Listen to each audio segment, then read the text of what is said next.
Allez, vas-y, pourquoi pas. Vas-y, pourquoi pas. J'ai un scoop pour vous. Penalty sur Ronny Lopez à la 151e. Vous vous demandez pourquoi on n'est pas revenu sur la VAR, mais la VAR ne fonctionnait pas. Falcao, le Colombien qui a pris le dessus, il a réussi son dribble. Falcao, il est mort. Ce soir, je vais dire tout haut ce que tout le monde pense tout bas. Radio Diagonale, la web radio 100% rouge et blanche. Salut à tous et bienvenue pour ce nouveau débrief, le débrief consacré à la rencontre entre l'AS Monaco et l'AS Saint-Etienne. Une rencontre donc pour le compte de la 17e journée de Ligue 1 et la toute dernière rencontre avant cette fameuse trêve hivernale qui ne marque pourtant pas la fin de la phase aller. En tout cas, Monaco qui concède un match nul, 2 buts partout, avec une expulsion et beaucoup de faits de jeu dont on va parler avec Boris. Salut Boris. Oh, salut Damien. Je t'ai apporté un joli cadeau. C'est quoi, pas ma meilleure imitation. Hein. Non, c'est les lunettes d'Afflelou. Non, c'est le 2-2 contre Saint-Etienne. Magnifique. J'aurais préféré le carton rouge de Johan Hamel parce que celui-là, il va devenir culte. Ouais. On en parlera. Souvenir, on verrait bien dans la collection de Diayou. Mais enfin voilà, c'est vrai qu'un match qui a été marqué du sceau de l'arbitrage notamment.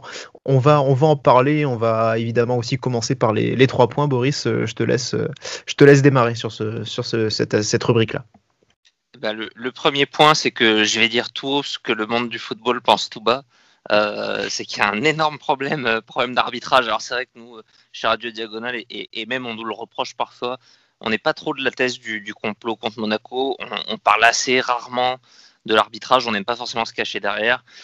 Toujours est-il que parfois les arbitres sont aussi mauvais, de même que les joueurs. Et ce soir, c'était vraiment le cas.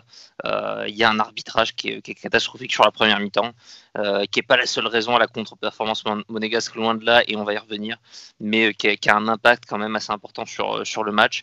Et presque au-delà des décisions, ce qui m'énerve le plus, c'est la différence de traitement qu'on peut ressentir entre 2 situations, une où on va pouvoir l'avoir, une où on va pas l'avoir, alors que dans les 2 cas, on comprend pas forcément. Donc voilà, on y reviendra après, mais ce soir, on en a gros sur l'arbitrage.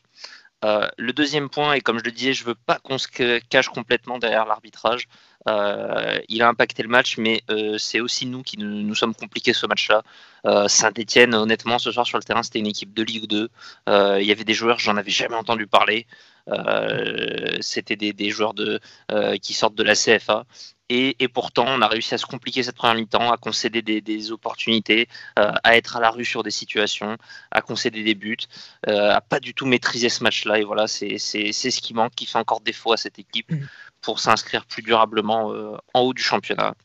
Et puis le dernier point, c'est que on arrive à la trêve, pas tout à fait à mi-saison, mais la trêve, à une petite pause qui va peut-être faire du bien au corps et aux têtes, et un entraîneur qui va devoir trouver de nouvelles solutions. Alors entraîneur, peut-être aussi le directeur sportif, Paul Mitchell, puisque ça va être l'ouverture du mercato. On arrive un petit peu au bout là avec le 11 actuel qui tourne peu, des joueurs qui donnent plus forcément entière satisfaction. Ça ferait du bien d'avoir de nouvelles solutions, qu'elles soient tactiques, qu'elles soient dans les joueurs existants, qu'elles soient peut-être dans les recrues. J'ai pas forcément moi la solution là comme ça, mais je pense qu'il va falloir venir avec de nouvelles armes, avec de nouvelles idées à la reprise, sinon ça peut continuer à être compliqué pour quelques semaines. Ouais, moi évidemment mon point numéro 1 c'est l'énervement général, c'est-à-dire que voilà, pour être très honnête, la première période je l'ai vraiment suivi en pointillé dû à une mauvaise connexion, ce qui m'a donc déjà beaucoup énervé. Ce qui m'a encore plus énervé c'est que quand elle a commencé à se stabiliser, eh bien on était mené au score et avec les circonstances dont on parlera, donc l'arbitrage qui a rajouté à cet énervement. La composition de Kovac aussi qui a contribué à cet énervement, c'est-à-dire que ça fait 3 semaines qu'il nous dit que les mecs sont fatigués, qu'il faudrait peut-être faire effectivement que certains tournent, etc. Mais au final, il fait quasiment rien tourner, c'est-à-dire on va voir la composition, mais finalement, à part la suspension de Fofana. Qui vaut la titularisation de Matarazzo, on aurait eu droit à la même sinon. Depuis des semaines et des semaines, on a toujours les mêmes mecs. Alors, pour certains, ça va, mais ça tourne jamais, alors qu'on sent qu'il y a un besoin certainement de le faire. Mais on voit un genre d'entêtement en fait chez Kovac là, avec ce 11-là, qui ne fonctionne pas. Ce sera mon 3e point en plus. Le point 2, justement, c'est sur ce roulement aussi, c'est ces intouchables-là. On est mené à la pause, on est réduit à 10. Et comme la semaine dernière, de la mauvaise performance face à Lens, c'est un joueur qui pourtant mérite de rester un peu plus sur le terrain, qui finit par sortir, tandis que d'autres comme Gelson ou Voland sont eux toujours sur le terrain alors qu'ils sont invisibles. Ils font rien de plus que Sofiane Diop. Alors certes, effectivement, là ils peuvent me donner tort parce qu'ils se mettent en évidence sur le 2e but, sur l'égalisation et dès le début de la seconde période. Ok, mais voilà, sur la première période, ils étaient nulle part. Et ça me fatigue un peu aussi, ces intouchables qui semblent être aux yeux de Kovac. Et puis le 3e point, c'est le classement. Voilà. Kovac s'entête avec un 11, et aujourd'hui ce 11 il ne fonctionne pas. Sur les 5 derniers matchs, on a marqué 4 points, donc 4 sur 15, c'est absolument ridicule. On a encore de la chance d'être pas trop mal positionné, on est 6e au classement, mais il y a un écart aujourd'hui, 9 points avec Lyon, 9 points avec Lille, 8 avec le PSG, c'est pas rédhibitoire, mais aujourd'hui si on ne change pas les choses rapidement, quand on voit ces 2 équipes-là, Lyon et Lille, qui ont une très bonne dynamique actuellement, ça me paraît inconcevable qu'on puisse remonter sur eux. Donc voilà, on est au coude à coude avec Lens, avec Montpellier, avec Angers. Franchement, c'est pas ouf. Alors c'est peut-être là où on mérite d'être, mais franchement, ça fait pas du tout bander, et effectivement, il va peut-être falloir changer des choses, comme tu disais, pour rejoindre ton 3e point. La composition, du coup, Boris, je l'ai un petit peu évoqué, en tout cas dans mon point, qui était aussi un peu dirigé contre Kovac, mais point dirigé un peu contre Kovac. Là, on retrouve vraiment du grand classique, quoi. Ouais, tu l'as dit, il y a un changement qui est forcé, qui est la suspension de notre ami Fofana suite à un énième carton jaune. Et du coup le choix qui était fait, mais qu'on pouvait quand même pressentir de par les rencontres de parlement, c'est-à-dire que c'est Matarazzo qui est quand même plutôt devant Florentino Luis dans la hiérarchie. Florentino avait disparu, ça aurait pu être surprenant quand même de retrouver aujourd'hui titulaire. Au-delà de ça, il y avait peut-être un choix semi-fort entre guillemets, qui était la titularisation de Maripane plutôt que celle de Badiachil. Qui là aussi n'est pas 100% déconnante au vu des derniers matchs où Maripane revenait un peu plus dans le groupe. Il a enchaîné quelques entrées puis titularisation, avec notamment la suspension de Dissassi, et puis là il enchaînait encore à nouveau avec un Badiachil qui n'est pas forcément dans la forme de sa vie, mais un Maripane, on le verra, qu'il n'est pas non plus. Et effectivement, pour le reste, c'était du grand classique. Ouais, du grand classique, le quatuor offensif qui ne bouge pas. Quid de Jovetic? Où est-il passé, Jovetic? Il n'était même pas sur le banc ce soir. Il est plus blessé, forcément, il joue pas, donc il n'est pas blessé. Il peut pas se blesser. On peut se blesser à l'entraînement. Non, bien sûr, mais en tout cas, c'est pas son cas pour le coup. Mais voilà, c'est où est passé Jovetic? On le voit plus depuis longtemps. Alors oui, il a joué 30 minutes là récemment, mais enfin c'est 30 minutes depuis, c'était ses premières minutes depuis 3 semaines. Où est-il passé? Pourquoi, à quel moment ce type-là ne peut pas apporter quelque chose en plus, au moins une concurrence, une rotation, un semblant de rotation? Je sais pas. Il est totalement disparu. Alors est-ce qu'il est le fait qu'il soit en fin de contrat à la fin de saison fait qu'il ne devient pas une option prioritaire maintenant pour le club face à des Pellegrini ou des Goebbels? C'est possible, mais à un moment donné, il faut aussi regarder un petit peu au présent Et voilà, on a peut-être besoin que ce type-là soit sur le terrain pour apporter quelque chose d'un peu différent. Parce que le problème, finalement, avec cette compo, Boris, c'est qu'on devient tellement prévisible, quoi. Ouais, de toute façon, on l'a déjà noté. Il y a quasiment que Sofiane Diop qui est un joueur un peu imprévisible, qui peut créer des choses, qui peut prendre le jeu à son compte, qui peut un peu débloquer des situations. Évidemment, Ben Yedder et Voland ont des qualités, mais qui sont pas toujours les plus visibles dans des phases de création, de combinaison avec les autres joueurs. C'est plus des joueurs qui vont être utiles dans la surface. Et du coup, un Gelson qui est souvent en difficulté. On verra que ce soir, c'était plutôt un de ses matchs les plus corrects. Mais Gelson qui lui apporte pas du tout cette percussion et cette créativité. Des milieux assez stéréotypés là-dessus aussi. On n'a pas forcément le milieu bon passeur, bon manieur de ballon. Donc effectivement, on a vite un jeu très, très stéréotypé, très lisible, et où les options sont réduites pour faire du jeu. Ouais. Pour autant, alors tu parlais de Ben Yedder, pas trop dans la construction, il va quand même se distinguer assez vite, puisque dès l'ouverture du score, qui intervient rapidement à la 7e minute, il est passeur décisif. Ouais, une passe très, très intelligente. C'est Gelson qui fait un premier bon petit travail sur le côté, qui lui met le ballon, et Ben Yedder qui temporise un petit peu, qui se précipite pas, qui profite aussi d'une fausse piste je pense que c'est Aguilar à droite, et qui renverse plutôt sur Diop, qui est esselé, qui est couvert par Monet Paquet.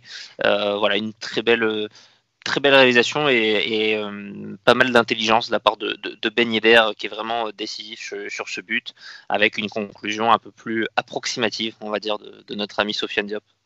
Ouais, un peu plus. Mais il fallait faire vite parce que Jesse Moulin sort quand même très rapidement sur lui. L'enchaînement est quand même assez rapide, on peut le signaler, même si c'est pas de toute beauté, mais c'est efficace. Et ça finit au fond et ça, voilà, ça sanctionne. C'est pas quand du même. tennis Bergkamp, mais c'est efficace. Ouais. Mais finalement, ça permet de valoriser encore une fois le travail et l'apport de ce joueur, Sofiane Diop, qui n'aura pas forcément eu beaucoup l'occasion de se mettre en valeur ce soir, mais qui est certainement du coup peut-être le meilleur joueur de cette première partie de saison.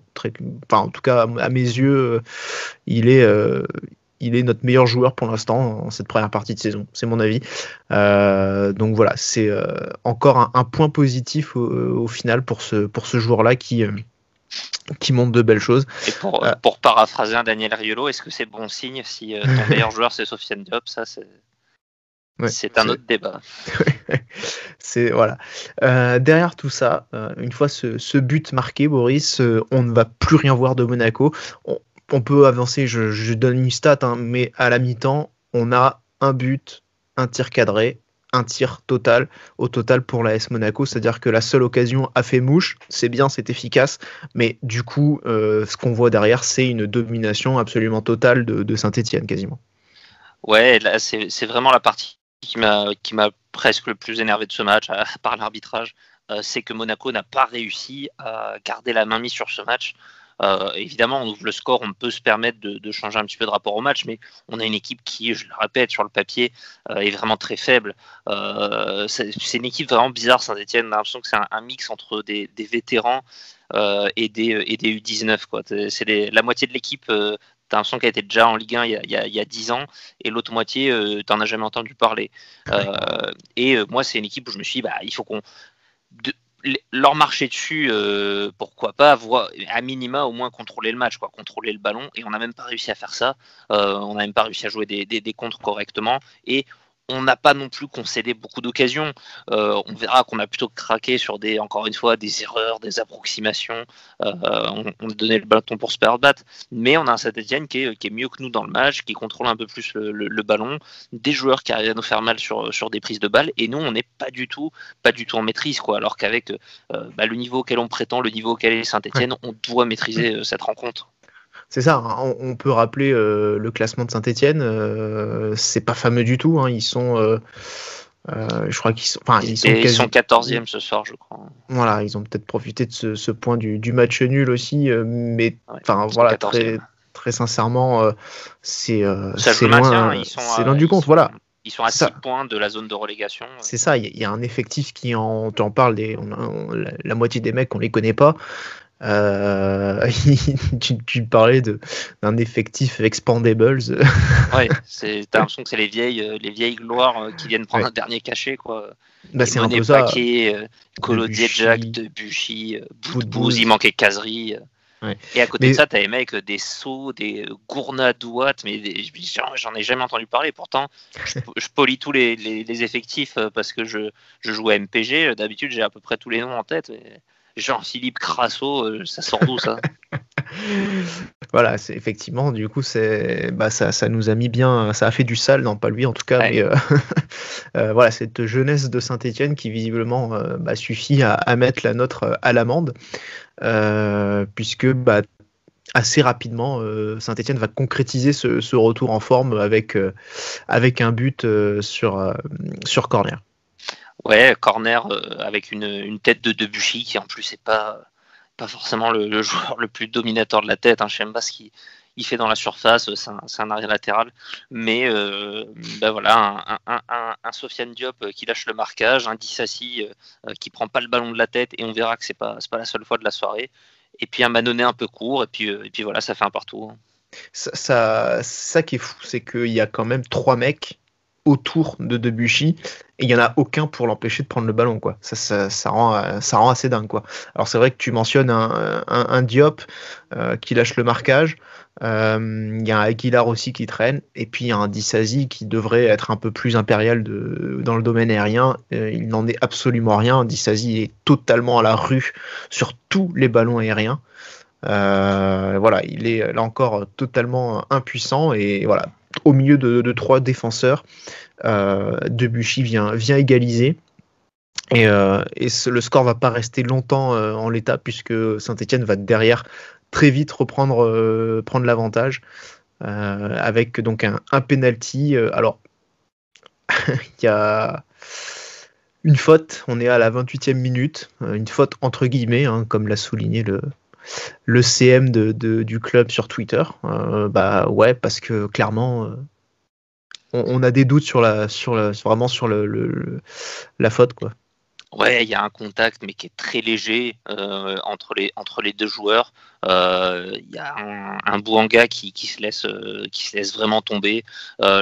J'en veux quand même un tout petit peu à Maripane, mais plus dans le sens où il joue pas forcément bien le coup, et où je dirais qu'en plus, si un ballon comme ça qui arrive dans la surface, il doit être plus dominateur, il doit être plus agressif, il doit prendre le dessus sur son adversaire. Il y a quand même une domination physique qui fait qu'il doit pas. Cette situation, elle devrait même pas exister. Après, Maripane, il est un peu dans le dur, il est un peu sur le recul quand il défend cette action. Il a un peu le bras qui traîne, mais honnêtement, il n'y a pas grand-chose. Le plus énervant là-dedans, c'est que l'arbitre de prime abord siffle, mais il n'y a même pas une révision, il n'y a même pas une main à l'oreillette à un moment donné, quoi. Dans le camion VAR, je sais pas, ils étaient partis au McDo, je pense, chercher un click and collect là. Ils ont dû aller au Zen avant. Ils se sont dit, ils ont mal mangé, ils étaient vénères, donc ils étaient plus en état. Surtout là. Voilà. Les locaux auront la ref. Mais non, mais c'est ça. Il y a une incompréhension totale avec cette utilisation de la VAR.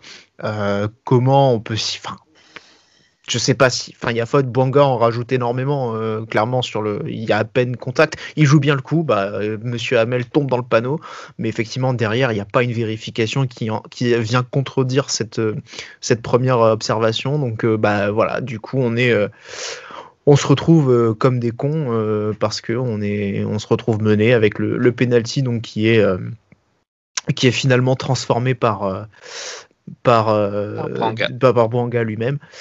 Voilà, donc on est mené, et le cauchemar continue encore, Boris, 5 minutes après au final, avec un autre, là pour le coup avec un vrai scandale au niveau de l'arbitrage. Ouais, ça c'est les grands classiques de toute façon à Monaco en général. C'est comme les oiseaux, les emmerdes, ça vole en escadrille. Je sais plus qui disait ça. Ça veut dire ça, certainement. Ça doit être du Audiard. Et là, ça va être le petit rouge qui va bien pour Matazo. Cette fois, il n'y a rien qui est sifflé, il me semble, sur la première, au réel par l'arbitre. c'est Matazo qui fait une passe qui glisse un petit peu, je pense, et le pied vient un peu les crampons viennent se mettre dans la cheville je sais même plus quel est le Stéphanois qui subit ça, mais voilà, c'est vraiment un geste 100% involontaire, peut-être légèrement maladroit, pas tellement dangereux, et l'arbitre va aller le voir au visionnage, et là c'est en une demi-seconde il va se faire son idée, il ne le revoit pas 2 fois, c'est rouge direct. Voilà, c'est vrai que moi souvent je défends un petit peu les arbitres quand ils mettent des cartons sur ces situations où le joueur laisse traîner le pied, même quand c'est involontaire mais où c'est un peu dangereux. Là pour moi on est vraiment à l'extrême de ça, quoi. C'est vraiment une application hyper pointilleuse de cette règle, parce que honnêtement il peut rien, quoi, Matazo. Il fait une passe à un moment donné. C'est même pas une intervention un peu ratée, glissée sur le ballon, quoi. C'est vraiment, il fait une passe. Je veux dire, à ce compte-là, ça va devenir bientôt comme les mains dans la surface, ça va devenir la technique. Le mec va essayer de se mettre juste en opposition pour contrer le ballon, et sauf qu'en fait au lieu de le contrer, il va aller mettre sa cheville près des crampons de l'autre, et puis derrière, une fois qu'il y aura contact, il se mettra au sol pour obtenir une expulsion. Je veux dire, c'est totalement débile, quoi. Je veux dire, ça c'est pas possible. À quel moment un joueur qui est en possession du ballon comme ça, qui donne le ballon, peut être coupable d'une faute? Je veux dire, si limite pour se protéger ou parce qu'il y a un accrochage, il met un coup avec le coude, il tire un maillot peut-être, ou alors une fois qu'il a fait la passe, il met volontairement un kick, tu vois, ok, là effectivement sur un geste d'humeur on discutera pas, mais là il est dans son élan, il donne le ballon, il a le pied qui part vers l'avant, il y a rien de plus logique, quoi. Merde. Je veux dire, c'est comme quand pareil pour les mains. Je veux dire, à un moment donné, tu vas pas demander à un mec de défendre les mains dans le dos, c'est complètement débile. Il y a des mouvements naturels de corps et on se retrouve avec des arbitres de merde qui comprennent absolument pas. Non, mais ils comprennent rien. Et voilà, moi je veux dire, c'est Yoann Hamel, voilà, c'est pas pour virer dans le complotisme aussi Yoann Hamel, mais c'est un arbitre qui m'a jamais laissé un bon souvenir. C'est pas que l'arbitre doit laisser un bon souvenir non plus, mais un arbitre qui fait bien son boulot, on aura tendance aussi à le valoriser et à se dire que il a fait son match. J'ai jamais noté ça avec ce type-là, quoi. Chaque fois qu'il nous a arbitré, je dis pas qu'il nous a entubés, mais ça a toujours manqué de psychologie, ça a toujours manqué de compréhension du jeu. Pour moi, c'est quelqu'un de très mauvais.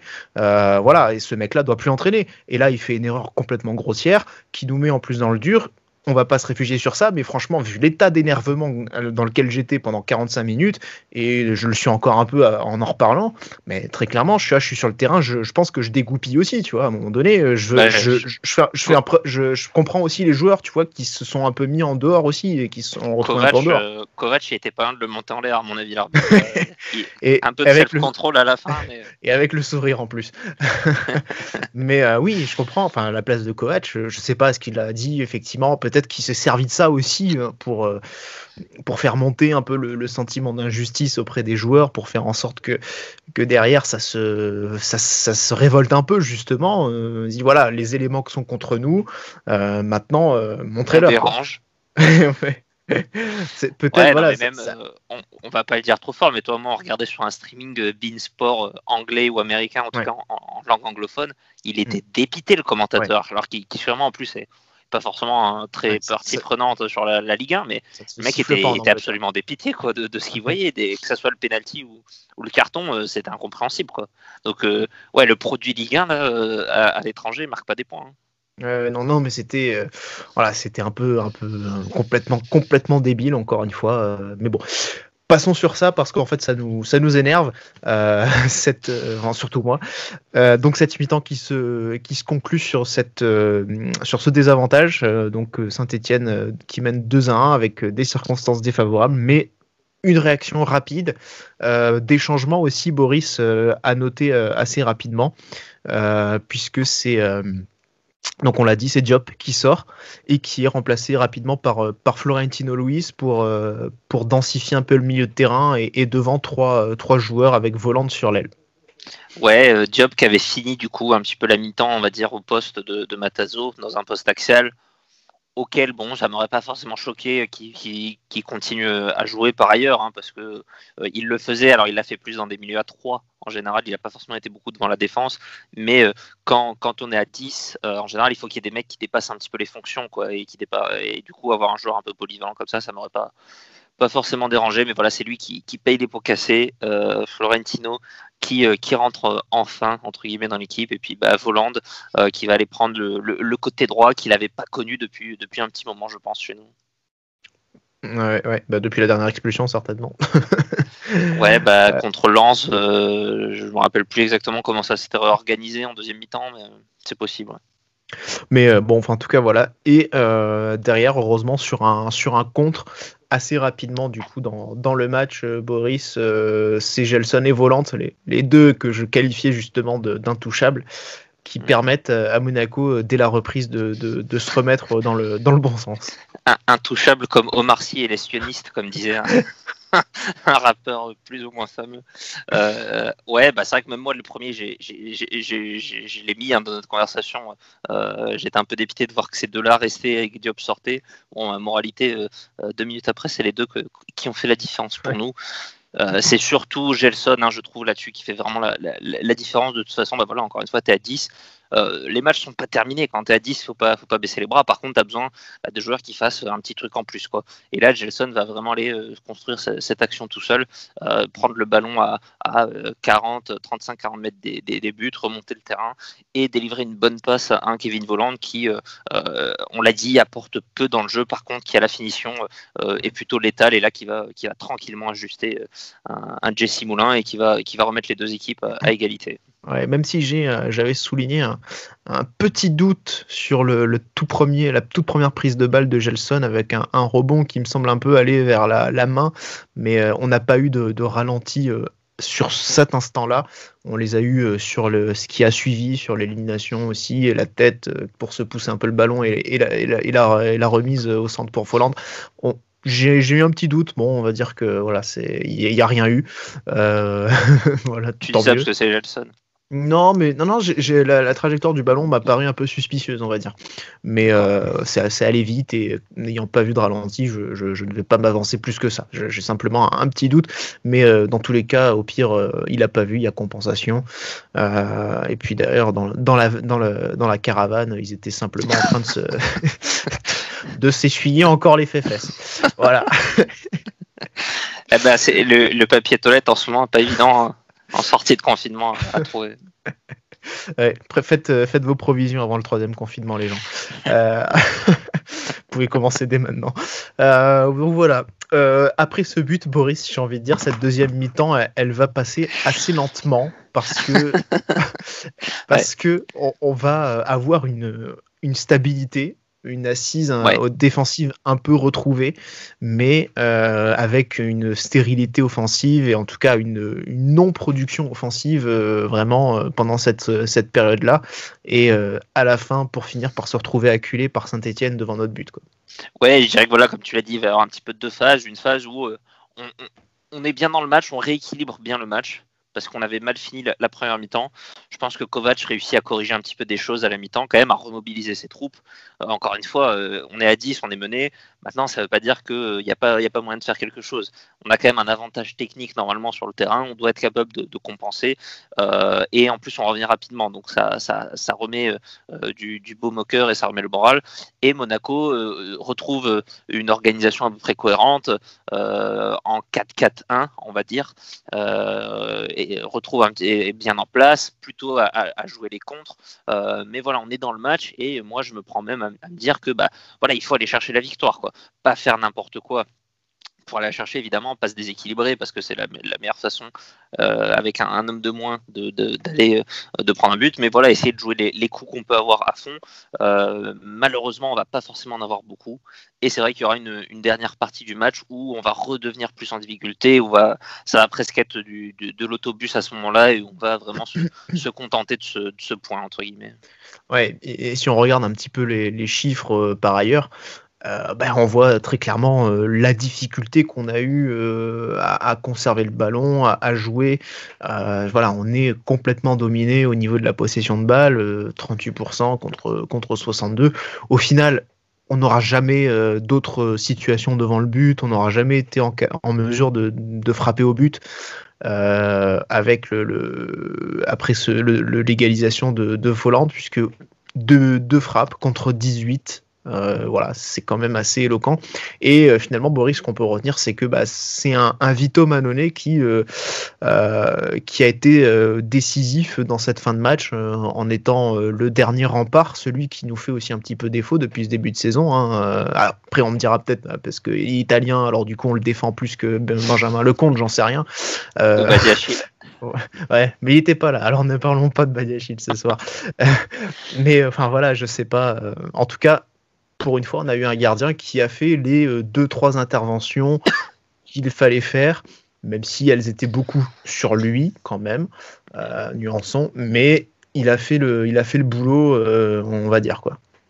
Ouais, on est tellement pauvre en gardien à Monaco depuis 2-3 ans que on en vient à apprécier une bonne demi-heure ou 20 minutes d'un gardien, c'est dire où on en est, mais c'est vrai que il va être décisif pour maintenir ce point au moins dans la fin de match, avec plusieurs interventions décisives, aucune exceptionnelle, hein, c'est pas des parades ou quoi, mais voilà un gardien un peu sûr qui a fait du bien, parce que voilà une défense qui recommençait à être en difficulté, qui maîtrisait pas notamment le jeu aérien.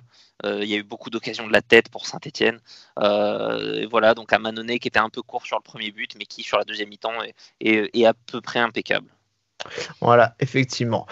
Boris, donc le match qui se finit par 2 buts partout, finalement c'est un point qu'on va prendre parce que faute de merle, faute de grive, on mange des merles, ouais. C'est ça. Plutôt, ouais. Là on mange de la merde surtout ce soir. En ce moment c'est surtout ça. Enfin heureusement on a bientôt la bûche. Là c'était la bûche de Hamel ce soir. Bref. On l'a eu dans le cul la bûche ce soir. Le top de ce match pour toi, Boris, côté monégasque? C'est pas souvent, hein, donc et ça m'écorche un peu de le dire parce que je ne l'aime pas, mais pour moi ça a quand même été Gelson ce soir, qui fait sûrement de ses meilleurs matchs. C'est pas exceptionnel, c'est pas le grand Gelson des premières semaines à Monaco. Celui-là de toute façon, tu le verras plus. Ouais, je pense qu'il est parti celui-là, il est parti avec la caisse. Mais au-delà de ce qu'il fait sur le second but, je l'ai trouvé quand même actif plusieurs fois, plusieurs raids. C'était pas le seul qu'il a fait dans le match. C'est le minimum du Gelson qu'on aimerait voir à chaque match. Parce que des fois on voit même pas ça. Donc voilà, je l'ai trouvé impliqué, concentré, avec pas mal d'activités. S'il n'y a pas son raid, on met jamais ce deuxième but. Il est aussi à l'avant-dernière passe sur le premier but. Donc voilà, il a été assez actif sur le match. Et puis c'est presque un choix par défaut, hein, parce qu'honnêtement dans les autres, on a parlé de Mannone, mais dans les autres joueurs de champ, il n'y a pas grand monde qui s'est distingué en positif. Ouais, du coup, moi je maintiens sur Mannone pour le coup, parce que une fois n'est pas coutume, hein, comme pour Gelson, finalement c'est un petit peu lui que je retiens par rapport aussi à sa fin de match. Il y a un penalty sur lequel finalement il peut pas faire grand chose. Il se détend quand même pas trop mal sur la tête, mais malheureusement elle est à bout portant et voilà, je pense qu'il peut pas trop faire grand chose pour le coup. Mais derrière, il a été plutôt impeccable. Donc voilà, je souligne ça en le mettant dans mon top. Quand on flop, Boris, par contre, on est d'accord, unanimité pour le coup entre nous. Axel Disasi, qui donc n'aura mis que 4 mois pour lui aussi devenir pas bon. Ouais, écoute, je sais pas s'il faut enterrer tout de suite le joueur. C'est vrai que là, il est sur une passe plus difficile. Comme toute l'équipe, hein, en général, mais disons que lui ça se voit plus parce que c'était un des meilleurs et ça devient presque un des moins bons. Je pense que ça fait 2 fois au moins qu'on le met dans les flops. Voilà, on le reverra l'année prochaine, j'espère que ça rentrera un peu dans l'ordre, mais ce soir c'est vraiment son manque de domination dans la surface notamment.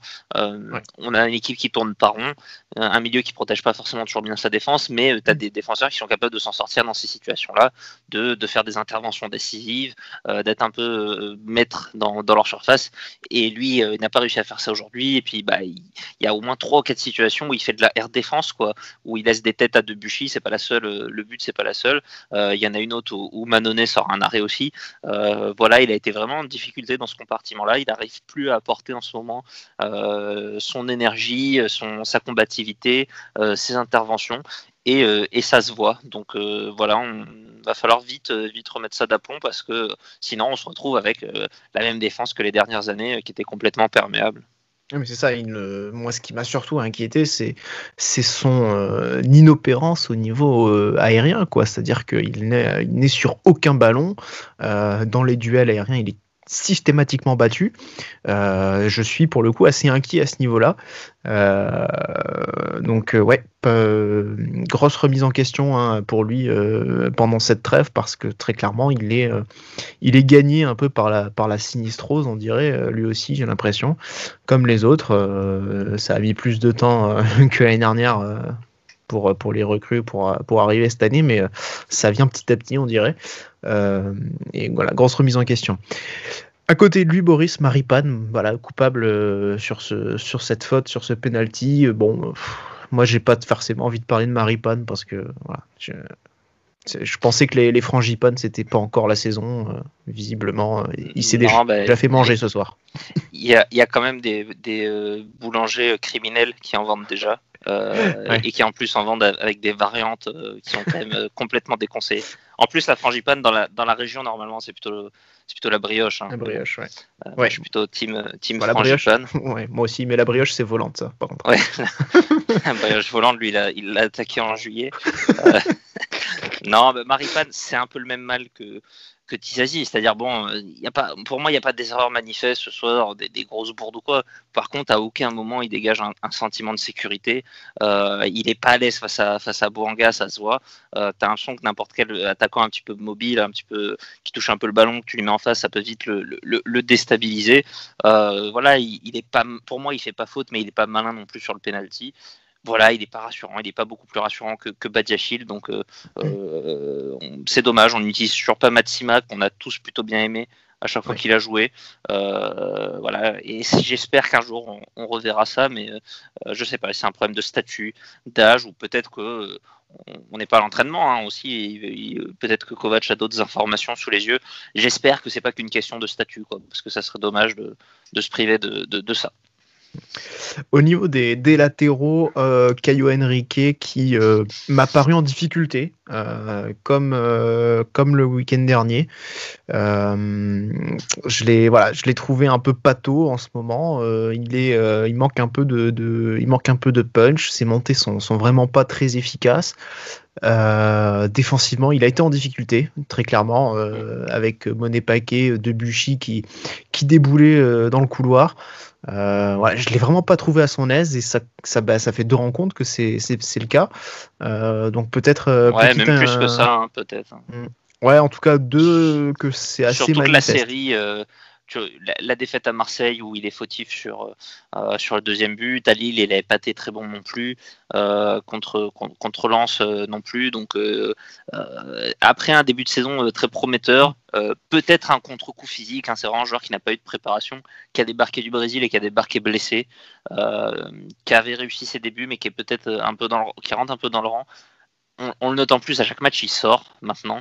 Donc je pense qu'il y a vraiment un problème physique derrière. Et en plus, du coup, on est obligé de se taper Sidibé et Ballo Touré. Donc c'est la double sanction. Là, il est un peu... c'est du Verratti en ce moment, quoi. Il peut jouer que 60 minutes par match, comme dirait Daniel Riolo. Voilà, j'espère juste qu'il n'est pas en train de nous faire une Georges, qui avait fait des débuts plutôt intéressants aussi à l'époque. Pour ceux qui s'en souviennent et qui ensuite a complètement disparu. On espère qu'on n'est pas dans ce cas-là. Et Aguilar, pareil, lui aussi, je l'ai trouvé encore en difficulté ce soir. Ouais, en ce moment, c'est de toute façon depuis qu'il a touché les équipements en équipe de France. Ce qui est pourtant le plus important. Mais sa plus belle perf, c'est quand même d'avoir réussi à esquiver le rouge. sûrement aussi parce que l'arbitre voulait pas nous en mettre 2 ce soir. Pourtant, il l'a bien tenté sur 2 actions.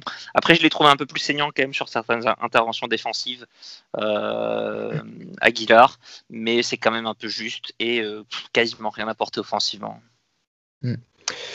Ouais. Au milieu de terrain, Matazo, j'en parlais la semaine dernière, je n'arrive pas à le voir en fait sur le terrain. Il a touché les équipements lui aussi. Là, je l'ai vu, mais c'était pour prendre son carton rouge. Sinon, pendant 35 minutes, je n'ai pas vu ce garçon.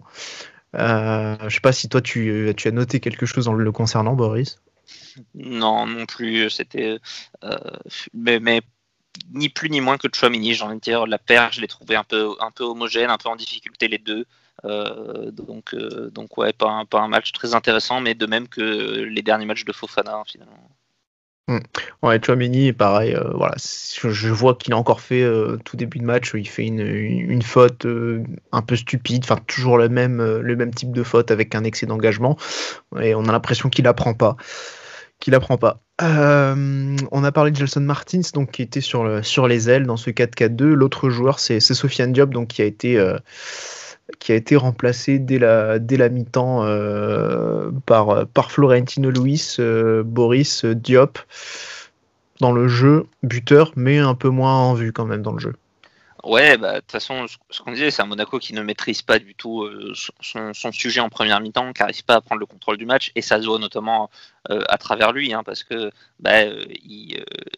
en général, quand le jeu va bien à Monaco, c'est lui qui a la baguette, et là, il n'y est pas du tout. Est-ce que c'est parce qu'il est tout seul ou est-ce que c'est parce qu'il est moins bien, je ne sais pas, mais voilà, il n'a pas réussi à influer positivement à ce moment-là. Ouais.